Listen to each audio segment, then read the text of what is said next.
اعوذ باللہ من الشیطان الرجیم، بسم اللہ الرحمن الرحیم۔ اسلامک لرننگ کے معزز دوستو، السلام علیکم۔ امید کرتا ہوں کہ آپ لوگ خیریت سے ہوں گے اور اللہ تعالی آپ کو اپنی حفظ و امان میں رکھے، آمین۔ دوستو، آج میں آپ کو ایک حکایت سناؤں گا جس کا عنوان ہے سبکتگین بادشاہ۔ سبکتگین ایک غلام تھا۔ اس کے پاس ایک گھوڑا تھا جس پر بیٹھ کر وہ شکار کھیلتا تھا۔ ایک دفعہ اس نے ایک ہرنی دیکھی جو جنگل میں اپنے بچے کے ساتھ چر رہی تھی۔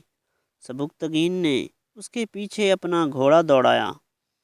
ہرنی تو نکل گئی مگر اس کا بچہ ہاتھ آ گیا۔ سبکتگین نے اس کے پاؤں باندھے اور اسے ذہن کے آگے رکھ لیا اور شہر کی جانب چل پڑا۔ ہرنی بچے کو دیکھ کر واپس آئی اور گھوڑے کے پیچھے دوڑنے لگی اور فریاد کرنے لگی۔ اس نے دوبارہ ہرنی کو پکڑنے کی کوشش کی مگر ناکام رہا۔ اس نے دیکھا ہرنی اپنے بچے کے لیے بے چینی سے پیچھے پیچھے آ رہی ہے۔ اسے اس کی حالت پر رحم آیا اور بچے کو آزاد کر دیا۔ ہرنی نے دوڑ کر بچے کو لے لیا اور آسمان کی طرف منہ کر کے دعائیں دینے لگی۔ خدا تعالیٰ کو سبکتگین کا یہ رحم دلانہ کام پسند آیا۔ رات کو اسے حضور صلی اللہ علیہ وآلہ وسلم کی زیارت نصیب ہوئی۔ فرمایا، تو نے ایک بے زبان پر رحم کیا، اس پر ہم بہت خوش ہوئے۔